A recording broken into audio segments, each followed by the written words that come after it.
Oi, pessoal, tudo bem com vocês? Bom, em decorrência desse nosso processo aí, né, de quarentena, estamos então assistindo a essas videoaulas para tentar minimizar o máximo possível de percas, né? E espero que esteja tudo bem com vocês. E agora a gente vai continuar a nossa aula a parte de microbiologia clínica, né? Nós fechamos a parte de micoses superficiais. Na semana em que estávamos em aula presencial. E agora eu vou introduzir com vocês a parte de micoses subcutâneas. Tá? Então, vou até colocar aqui para vocês não se perderem aí. Essas micoses que a gente vai tratar aqui agora fazem parte do grupo de micoses subcutâneas. Ok? Tá? Então, primeiro tipo de micose que a gente vai falar sobre é a esporotricose. Então, vamos lá, tudo bem? Então, esporotricose é um tipo de micose subcutânea, como a gente acabou de dizer, e ela é piogranulomatosa. Vocês vão ver nas imagens o porquê, tá? Então, ela produz pus, muito pus, então esse pio, né? E bastante grânulos, bem grosseiros, vocês vão ver na pele, né? Por isso ela é chamada de piogranulomatosa, causada por um fungo considerado dimórfico. Quando a gente fala num fungo dimórfico, a gente lembra que ele tem duas formas, ou seja, ele é tanto leveduriforme quanto filamentoso. Então, por isso ele é chamado de um fungo dimórfico, lembra disso? Como é o nome desse fungo? Tá ele aqui, Sporotrix schenck. Então, essa micose, a gente vai ver que ela acomete tanto o homem quanto o animal. Então, por isso que tá a foto desse gato aí no início da aula para vocês, ok? Bom, teve o seu primeiro caso relatado em 1898 lá nos Estados Unidos. Pode acometer também ratos e também humanos. E tem a transmissão, o gato tá aí principalmente por isso, né? Porque foi listada a transmissão do gato para o homem. Outra doença que a gente lembra que também tem transmissão gato para o homem através das fezes é a toxoplasmose, não é isso? Aqui também acontece a transmissão do gato, né? Não só com o gato, mas outros felinos para o homem. Bom, a causa, né? Então, é causada por um fungo chamado Sporotrix schenck, é o nome do fungo, ok? Sporotrix schenck, né? Esse é o nome dele. Tem distribuição cosmopolita, ou seja, é encontrado em todos os locais. E esse fungo pode estar presente também, além dos animais, pode estar presente também nas folhas, nas cascas de árvores, nas madeiras rosas, sabe? O espinho da roseira, né? O espinho de planta. Todos esses locais esse fungo está presente. Então, às vezes, no espinho de uma roseira que você furou o dedo ali, né, pode gerar uma esporotricose. Como falamos, ele é um fungo dimórfico, então ele pode ser encontrado tanto sob a forma filamentosa quanto leveduriforme. O que vai mandar isso? Se ele estiver numa temperatura em torno de 25 graus, ele vai ser encontrado na forma de filamento, que é esse daqui que a gente está vendo, essa figura, que é o bolor, tá vendo? Está escrito aqui. Se ele estiver sob uma temperatura de 37 graus Celsius, ele vai estar desse jeitinho aqui, em formato de bolinha, que é a que a gente chama de forma leveduriforme, ok? Então, por isso é um fungo dimórfico, porque lembra duas formas, filamentosa e leveduriforme. O que vai mandar isso daí, né? Quais os fatores de virulência, então, para ele?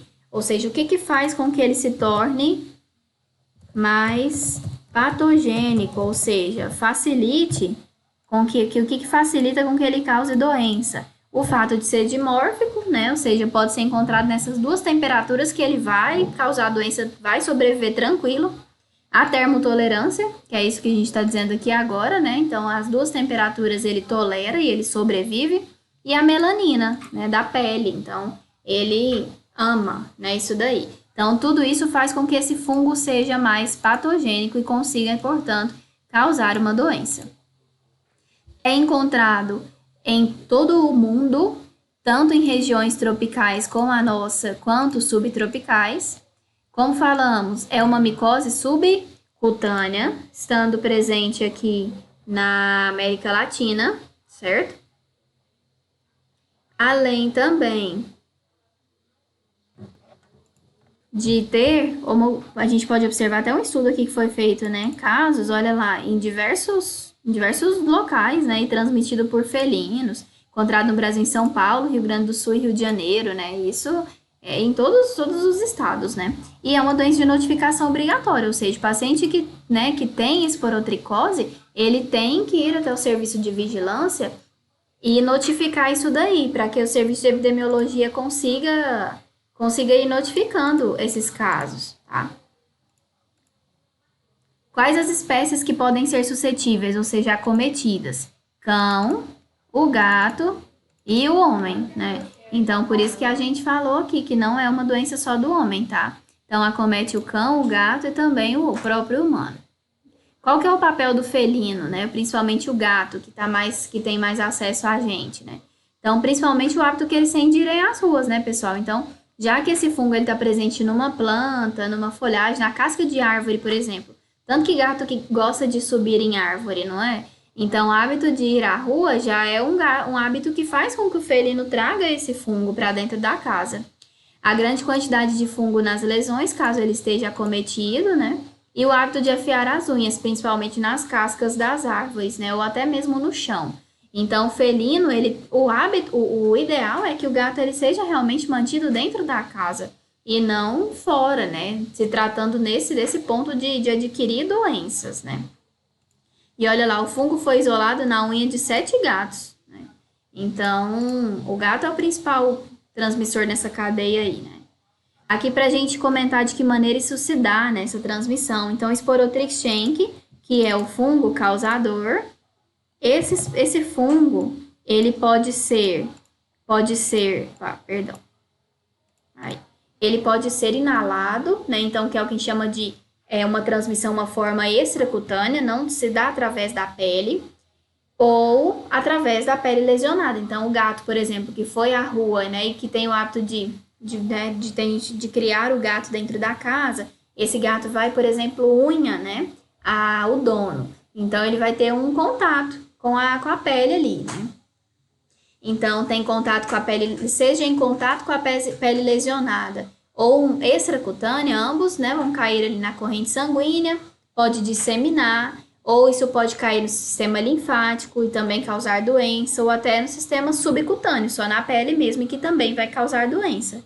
E é por isso que a gente subdivide essa patologia, essa patogenia, em 3 formas. Então, a gente pode ter 3 formas de esporotricose. Vou repetir, 3 formas de esporotricose, que é a forma cutânea fixa, quando atinge a pele, a forma linfocutânea, que é quando atinge o sistema linfático, ou a cutânea disseminada, que é quando atingiu a corrente sanguínea e, obviamente, vai ser uma forma um pouco mais grave, ok?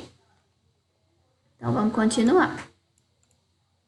A cutânea fixa é a mais comum em felinos, por exemplo, causa lesões nodulares, vocês vão ver a imagem, vocês vão entender melhor.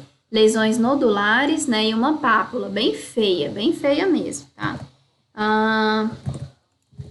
Aí. A forma linfocutânea é a que mais a gente observa em humanos, tá? Então, essa é a forma mais comum que pode ser causada em nós, né? E a forma cutânea disseminada, né? Onde o aspecto ele se distribui ao redor da pele.